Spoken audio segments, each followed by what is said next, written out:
Assalamualaikum warahmatullahi wabarakatuh. Halo, terima kasih sudah berkunjung ke channel ini. Teman-teman, kita bahas yuk bareng-bareng tentang film Inside Out yang pertama kali ditayangkan pada tahun 2015. Film kartun ini menurutku salah satu kartun terbaik yang pernah ada. Bahkan jika misalnya mau disandingkan dengan kartun-kartun terbaru pada tahun ini, film Inside Out ini sendiri tidak kalah kerennya, tidak kalah hebatnya. Karena selain seru, tentu aja bisa memberikan makna baru atau bisa memberikan ilmu baru khususnya tentang emosi itu sendiri kepada kita yang menonton. Nah, ini bermanfaat banget tidak hanya untuk anak-anak tapi untuk kita mungkin ya sebagai seorang pelajar ketika menontonnya.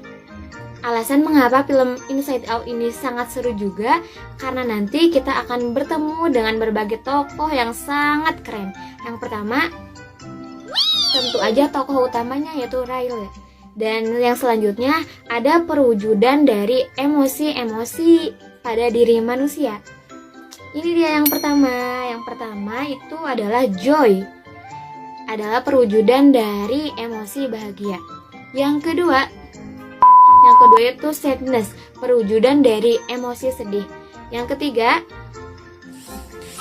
itu fear, perwujudan dari emosi takut atau khawatir, cemas. Dan yang keempat yaitu perwujudan dari emosi marah. Dan yang terakhir yaitu ada perwujudan dari emosi jijik. Gimana sih serunya dari film ini? Terus apa sih yang bisa kita dapatkan atau bagaimana pandangan psikolog mengenai film ini? Mohon maaf, maksudnya bukan pandangan psikologi ya, tapi lebih ke teori-teori yang ada di psikologi yang dibahas secara tidak langsung di film ini. Ditonton sampai akhir.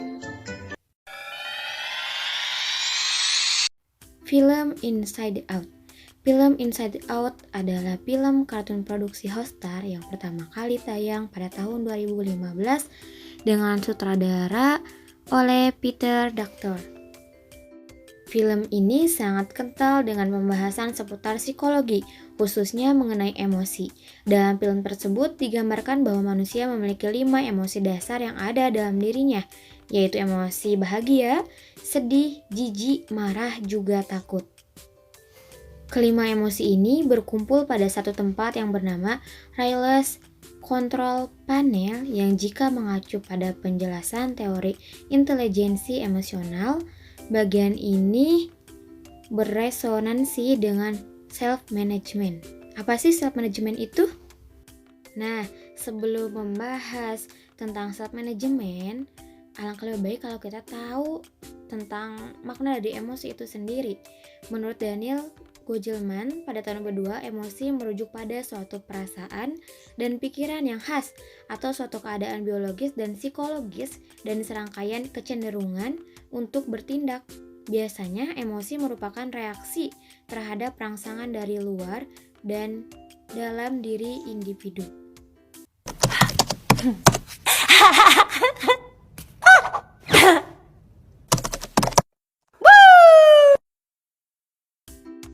Sebagai contoh adalah joy.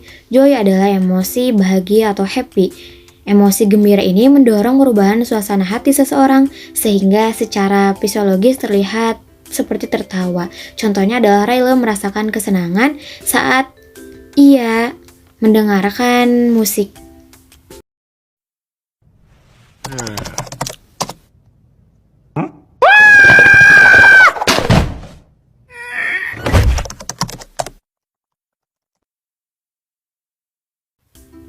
Fear adalah wujud dari emosi takut. Ketakutan ini menjadikan Riley bisa lebih berhati-hati dalam mengambil tindakan sebab ada kekhawatiran yang dirasakannya. Ketakutan juga biasanya ditandai dengan rasa cemas, khawatir, dan sebagainya. Here we go. All right, open. This looks new. Think it's safe? What is it? Okay, caution. There is a dangerous smell, people. Hold on, what is that? This is disgust. She basically keeps Riley from being poisoned, physically and socially. That is not brightly colored or shaped like a dinosaur. Hold on, guys. It's broccoli! Disgust adalah wujud dari rasa jijik atau ketidaksukaan terhadap sesuatu. Gonna get any dessert. Wait, did he just say we couldn't have dessert? That's anger. He cares very deeply about things being fair. So that's how you want to play it, old man? No dessert? Oh, sure. We'll eat our dinner right after. Anger adalah wujud dari rasa marah yang bisa berupa kesal, jengkel, dan sebagainya. Dalam film tersebut dijelaskan bahwa setiap emosi memberikan perannya masing-masing. Anger yang berfungsi untuk melindungi Riley dan membantu Riley untuk menjadi pemain hoki yang baik. Disgust yang dapat mencegah Riley dari keracunan makanan. Fear yang membantu Riley untuk memikirkan segala skenario terburuk di kepalanya. Sedangkan sadness pada awalnya keberadaannya bukanlah suatu hal yang penting, tetapi malah justru dinilai sebagai penyelamat pada akhirnya. Kenapa dinilai tidak penting? Karena sadness pada awalnya dipikir hanya bisa menimbulkan memori sedih bagi Riley. Maka dari film ini kita akan bisa menyadari satu hal, bahwa kita akan tahu bahwa sadness atau emosi sedih menjadi penyelesaian dari segala kekecauan yang dirasakan oleh Riley. Tentang sadness. Saya di sini tidak sedang mencoba untuk menggambarkan kembali bagaimana kisah tentang Riley ini dari awal sampai akhir, tapi kita coba bareng-bareng mengungkap makna yang tersirat atau yang terkandung di dalam film Inside Out ini. Teman-teman, tadi sempat disinggung tentang intelijensi emosional, apa sih maksudnya? Jadi, manajemen emosi ini adalah sebuah kemampuan di mana kita mampu untuk mengenali emosi yang sedang kita rasakan, kita mampu untuk memvalidasi, dan pada akhirnya kita pun berusaha untuk semaksimal mungkin mengelola emosi yang sedang kita rasakan.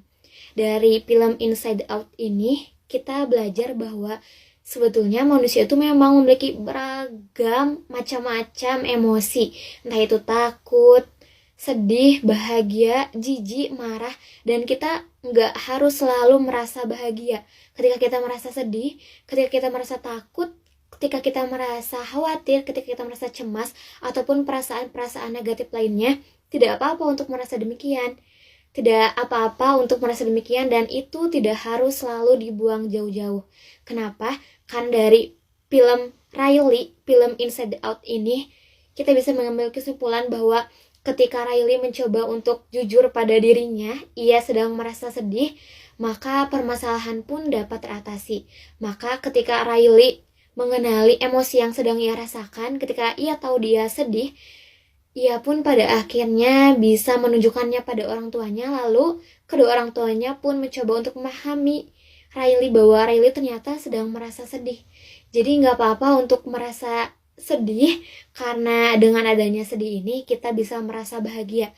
Karena dengan adanya sedih ini bisa membuat kita untuk mencapai suatu hal yang kadang tidak bisa kita capai ketika kita merasa bahagia. Semua emosi ini penting dan harus adanya keseimbangan di dalamnya. Untuk itu, maka sebisa mungkin kita berusaha untuk bisa mengelola emosi yang kita miliki dengan sebaik-baiknya. Ketika kita mencoba untuk memendam rasa sedih atau perasaan negatif yang kita rasakan, maka sebetulnya itu kita sama saja dengan menunggu bom waktu untuk meledak. Contohnya adalah tentang Riley yang mencoba untuk terlihat selalu baik-baik saja di hadapan kedua orang tuanya, hingga pada akhirnya dia yang merasa kesulitan sendiri. Dia yang pada akhirnya tidak bisa mengenali emosi yang sedang ia rasakan. Jadi sekali lagi, bahwa untuk merasa sedih itu nggak apa-apa. Kadang sedih itu memang harus, karena dari cerita Bongbong juga kan kita bisa simpulkannya bahwa kebahagiaan nggak selalu bisa untuk mengobati rasa sedih. Justru ketika kita mencoba menerima rasa sedih itu sendiri, maka di saat itulah kita akan merasa lebih baik. Motivasi. Nah, ternyata pembahasan psikologi dalam film ini selain tentang emosi, yaitu ada tentang jeng-jeng-jeng, ada tentang motivasi. Kenapa motivasi? Sebab motivasi hadir ketika kita mampu berdamai dengan diri kita, atau setidaknya ketika kita mampu mengenali emosi yang kita rasakan, lalu kita mencoba mengelolanya dengan baik, maka tentu ini akan timbul rasa antusiasme, rasa optimisme, dan pada akhirnya bisa menimbulkan harapan yang baru. Dan motivasi ini sendiri juga tentunya didorong oleh dukungan dari diri kita ataupun dari orang-orang di sekitar kita. Contohnya adalah Riley. Kenapa bisa dijadikan contoh? Karena pada akhirnya seperti yang kita tahu, Riley itu bergabung kembali dalam klub hokinya untuk bermain hoki. Kenapa? Karena tadi Riley itu sudah mencoba jujur bahwa ia sedang merasa sedih, terus pada akhirnya kan dapat dukungan juga dari orang tuanya. Empati. Yang terakhir, selain tentang emosi dan tentang motivasi, film Inside Out ini sendiri membahas mengenai empati. Empati di sini maksudnya adalah bahwa ternyata semua emosi yang kita rasakan pun bisa dirasakan oleh orang lain. Saat kita merasa bahagia, kita akan berbuat sesuatu yang menyenangkan bagi orang lain. Misalnya saat kita marah, tanpa kita sadar, kita mungkin akan mengeluarkan kata-kata yang kurang enak didengar atau melakukan sesuatu yang tidak membuat orang nyaman. Maka dari sini, kita harus bisa menyadari bahwa setiap emosi yang kita rasakan itu pun akan dirasakan oleh orang lain. Dan begitu pun ketika orang lain sedang mencoba untuk mengeluarkan emosinya, tentu kita pun akan merasakan emosi dari orang tersebut. Maka dari itu, sebisa mungkin mari berusaha untuk mencoba memahami emosi yang sedang orang lain rasakan.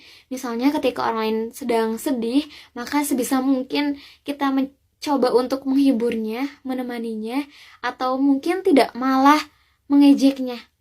Dan dari sini kita bisa menunjukkan empati yang kita miliki. Sebagaimana Riley, pada akhirnya kedua orang tuanya menunjukkan empati yang dimilikinya kepada Riley. Ini sungguh film yang sangat luar biasa, film yang sangat keren.